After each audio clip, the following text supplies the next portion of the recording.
ലോകം മറ്റൊരു മഹായുദ്ധത്തിലേക്ക് നീങ്ങുകയാണോ എന്ന ആശങ്ക ലോകത്തിന്റെ വിവിധ കോണുകളിൽ നിന്ന് ഉയരാൻ തുടങ്ങിയിട്ട് കുറച്ചുകാലമായി.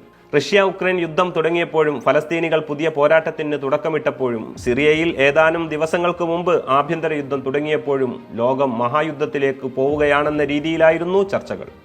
യുദ്ധങ്ങൾ മനുഷ്യരാശിക്ക് നഷ്ടങ്ങൾ മാത്രമേ നൽകിയിട്ടുള്ളൂവെങ്കിലും ആയുധ വ്യാപാരികളുടെ യുദ്ധക്കൊതിക്ക് മുന്നിൽ ലോകത്തെ വിവിധ രാജ്യങ്ങൾ പരാജയപ്പെടുന്ന കാഴ്ചയാണ് ലോകം നാളിതുവരെ സാക്ഷ്യം വഹിച്ചിട്ടുള്ളത്. സിറിയയിൽ ആഭ്യന്തര യുദ്ധം ആരംഭിച്ചപ്പോൾ ബാബ വങ്ക എന്ന ബൾഗേറിയൻ വയോധികയുടെ പ്രവചനങ്ങൾ കൂടി മേമ്പൊടിയായി ചേർത്താണ് മൂന്നാം ലോക മഹായുദ്ധത്തിന്റെ ആരംഭമെന്ന പ്രചാരണമുണ്ടായത്. ബാൽക്കണിയിലെ നോസ്ട്രഡാമസ് എന്നറിയപ്പെടുന്ന ബാബ വങ്ക 1911 ബൾഗേറിയയിലാണ് ജനിച്ചത്. കുട്ടിക്കാലത്ത് തന്നെ അവർക്ക് കാഴ്ച നഷ്ടപ്പെട്ടിരുന്നു.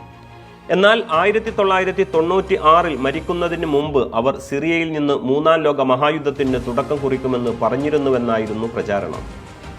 സിറിയ വീഴുമ്പോൾ പടിഞ്ഞാറും കിഴക്കും തമ്മിൽ ഒരു വലിയ യുദ്ധം പ്രതീക്ഷിക്കുക. ഒരു വസന്തകാലത്ത് കിഴക്ക് ഒരു യുദ്ധം ആരംഭിക്കും. ഒരു മൂന്നാം ലോക മഹായുദ്ധം ഉണ്ടാകും. പടിഞ്ഞാറിനെ നശിപ്പിക്കുന്ന കിഴക്കൻ യുദ്ധം. ഇതായിരുന്നു വാങ്കയുടെ വാക്കുകൾ. സെപ്റ്റംബർ 11 അമേരിക്കയിൽ നടന്ന ആക്രമണത്തെക്കുറിച്ച് അവർ മുൻകൂട്ടി പറഞ്ഞിരുന്നുവെന്നും അതുകൊണ്ട് തന്നെ സിറിയയിൽ തുടക്കമിട്ടിരിക്കുന്നത് മൂന്നാം ലോക മഹായുദ്ധമാണെന്നുമായിരുന്നു ഇത്തരം പ്രചാരകരുടെ പക്ഷം. ബാബ വങ്കയുടെ പ്രവചനങ്ങൾ എന്തായിരുന്നാലും ശരി, സിറിയയിൽ തൽക്കാലം ആഭ്യന്തര യുദ്ധങ്ങൾ അവസാനിച്ചിരിക്കുന്നു. എന്നാൽ എത്രനാൾ അവിടെ സമാധാനം തുടരുമെന്ന് പറയാനാവാത്ത വിധമാണ് അവിടുത്തെ സാഹചര്യങ്ങൾ.